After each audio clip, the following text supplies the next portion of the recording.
Like, if I know that she needs help making money on enrollments, and I'm a master at helping people make money at enrollments, I think it's pretty selfish of me not to offer. She could have been looking for it all her life. She could have been struggling all her life. And I believe if I die, I'm going to be held accountable for the gifts that I didn't offer to share and help people for. That's my personal belief. That if I pass somebody up and I wasn't in a space to listen and to pick up and then offer, then I'll be held accountable for that. So I want to share and invite, and you are the walking billboard in anything you do, for your kids, for your church, for your business, for everything. Making sense? So does this process make sense? It's the first time you've heard it. I don't expect you to master it. That's why you come to our 3-day event. That's why you get plugged into our 3-month program. That's why people join our mastermind groups, because this is an art of who you are. If you don't communicate like this, I didn't used to do this. People are like, you're so good at it. You should have seen me a year and a half ago when I talked to those 26 companies. Then you would say, you really suck at that, Tyler. Seriously. People think it's like an innate gift that certain people have. It's a skill. You just got to practice it. I knew that, so I invested a lot of money with people who I knew were good at it. Because I knew I had to be so immersed that that's all I would hear. That's all I would know. I had to relearn. That's why I get people into big programs with me, because I know it's not just learn the strategy and boom. It's become who you really are. Become an expert communicator. I believe we all have that innate gift inside of us to communicate.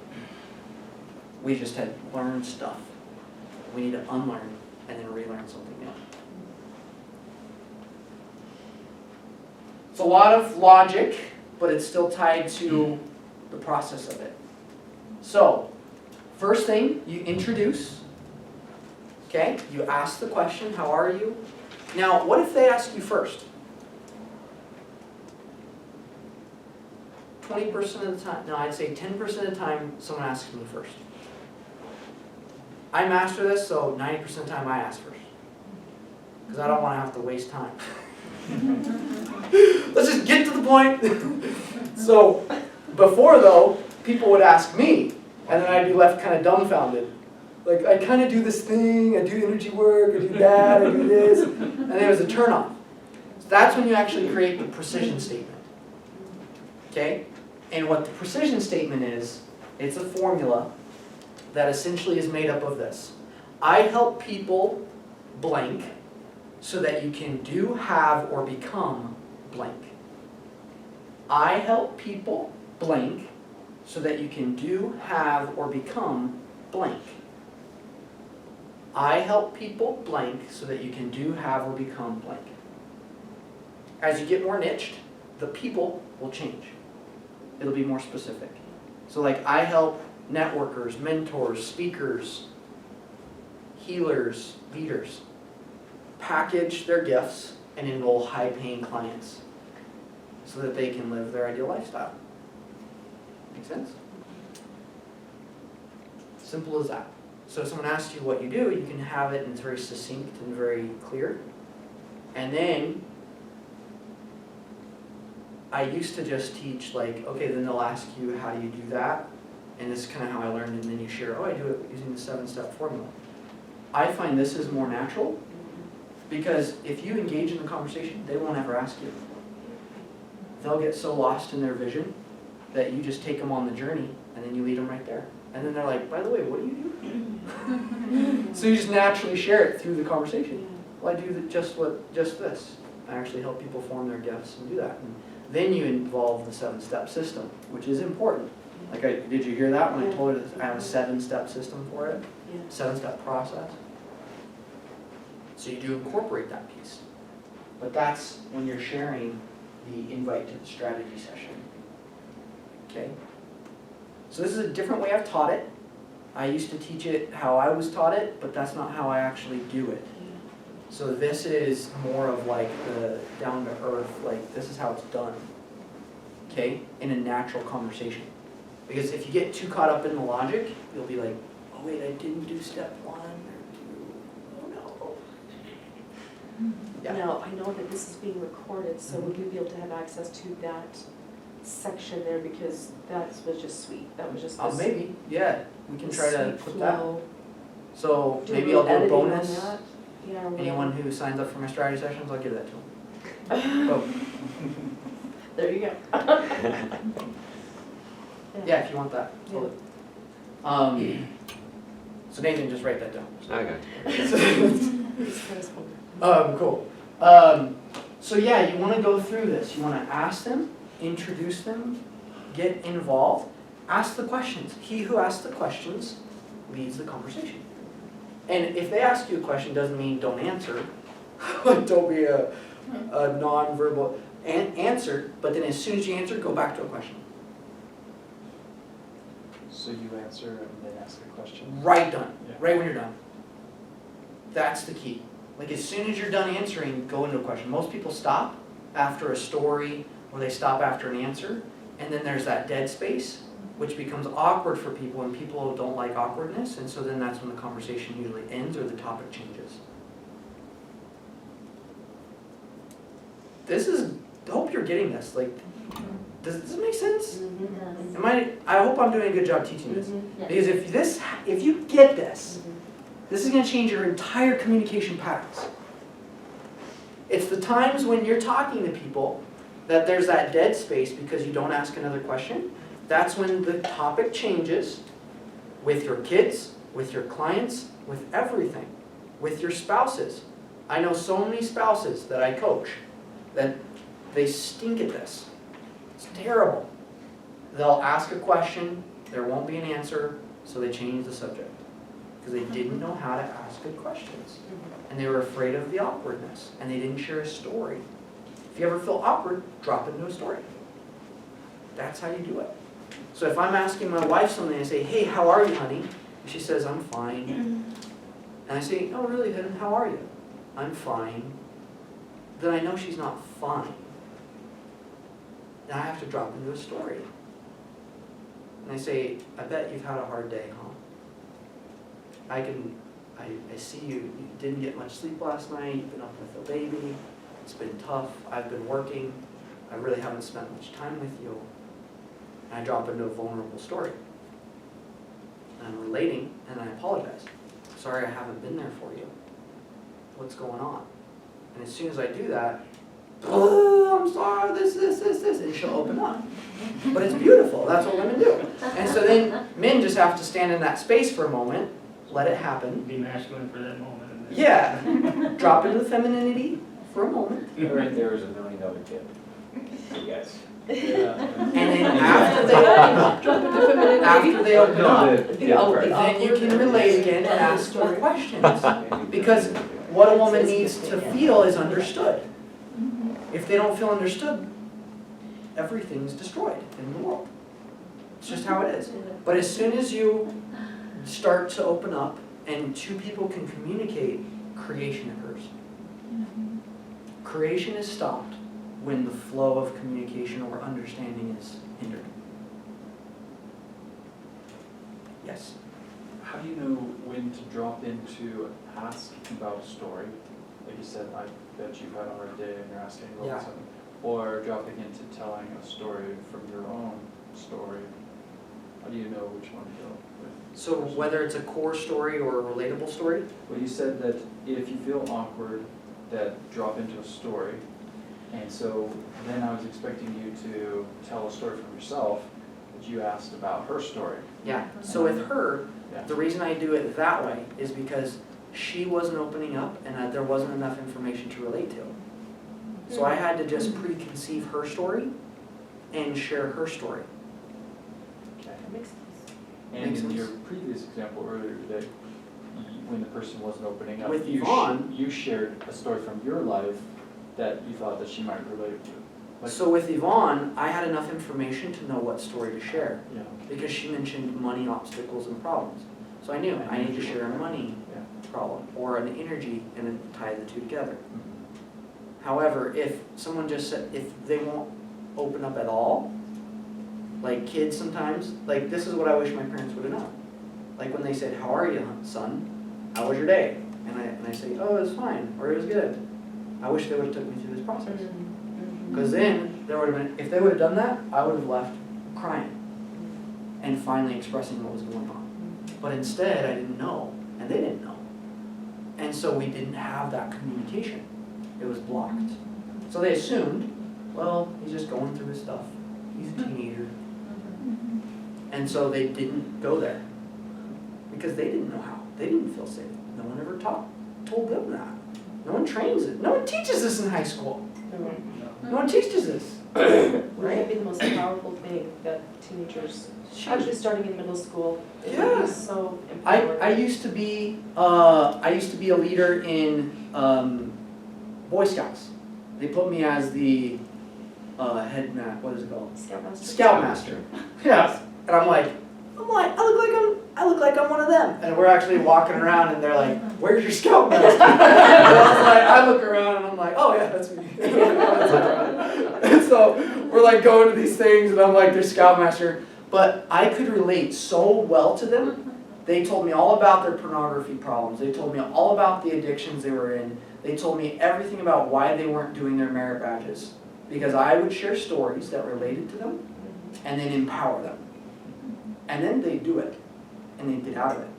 And we still have great connections today because they realized that I cared, that I would listen to them, that I'd drop in the story. And they could relate with you. Yeah, they would tell me things that they never told their parents. They never told anyone. Why? Because their parents don't do this. This is really relationship building 101, It is. is really what it is. It's like 10 million 01. Like, it's like, dude, this is the essence of relationships. Yeah. Yeah. This is good stuff. So, but this is exactly how I enroll a client into an $80,000 package. Once I bridged that gap, I was like, oh, it's easy. I just had to start talking about money. And I avoided it. So now I share vulnerable stories about money, and I just ask, so how much money you got in your bank account? Do you have 401ks? Are you able to invest? Do you have savings? Like, do you believe in using credit to finance your success? You just address it, then where there's resistance, you drop into a story, or you diffuse it, and you help them see. And then people invest, and then they start getting their goals. And they hate me for about a month or two, but then they start getting success and they love me. It's super fun. That's kind of how it goes. So, engage, relate, get them to where I'm always looking. I've trained I could do this in my sleep, just talking so much, like this. I always look for somebody with what I can help them with. Because every conversation, I know if I'm going to serve someone, if they're in my space, I know that they're there for a reason. And I believe that because I have the skill set, I will be placed where I need to go because I'm going to open my mouth. There's spiritual to that as well as business growth. So pick up on that. Know that you got to look for a need to be filled. Relate to them, get the story of relevance, and then invite to a strategy session. Now that process, that script, we have mapped out. It's in our, we do what's called a 3S enrollment system, where it's steps, stories, and sell. To teach you to have the steps, stories, and sell. How to form your gift into steps, how to share powerful stories, and then actually how to sell. And do it to where you don't ever feel like selling, but communicate. We have Josh and his wife, right? They just joined up. Getting into the game, it's a lot to learn, isn't it? Yeah. That's why it's like a 3-month, and then we have masterminds that are like 6 months, and then we have a year-long program. Because people are like, I just want that golden pill to solve all my problems. It's like, instead of giving you that, I want to teach you who you are and how to communicate. Because if you can do that and get through the resistance through the beginning, just hold tight, you will master this. It's your choice. And people either choose that it's too hard to do. I've had a few of those who just say, it's too much, I'm not ready, I can't learn this. And they go living in their victimhood. But those that get trained and stick with it and go through the resistance, come out triumphant. We just had a client, Alex, he was going through our system, and he started off, he's 2 kids, working full-time, 40-hour job, 15 hours of school, and he wanted to mentor on relationships. And I was like, okay, so you gotta study this much. It's like at least dedicate 4 to 6 hours a week, talking and learning the program. So he did it. First month, didn't get any results. And I was like, well, how much time are you putting in? Well, an hour a week, 2. It's like, okay, we'll give it more time, you just gotta put more time in. So the next month goes by, he's still not getting success yet, but he's having strategy sessions, getting used to the conversation, how to talk, ask good questions.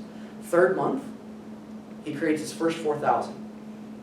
2nd month and 3rd month combined, 18,000. Boom, boom, boom, boom, boom. Working, full-time job, barely any time.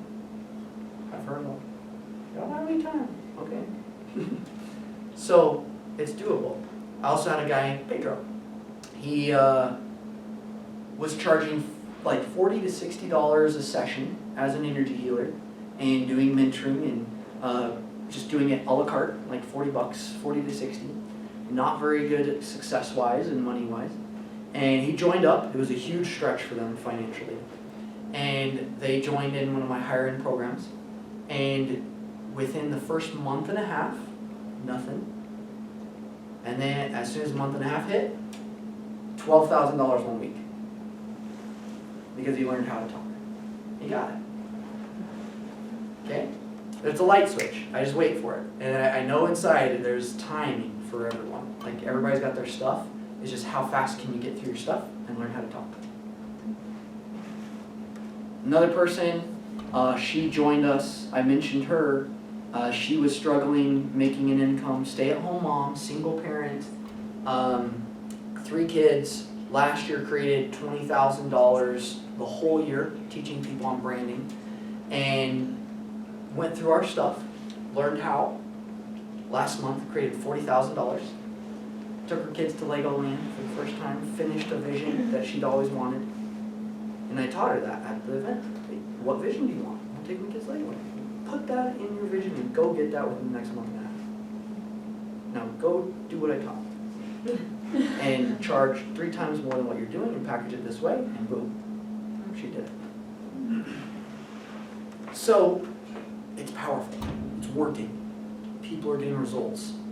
One of my first clients, stay-at-home mom, good marriage. She's passionate about finances. She loved teaching people on how to save money. And they invested with me in the beginning, like $5,000 or something. And I taught them how to do it. She was basically offering for free. She was offering for free how to do her financing stuff. She was teaching it because she was good at it. But she said, well, my clients just aren't getting the results. I was like, well, you're not charging us.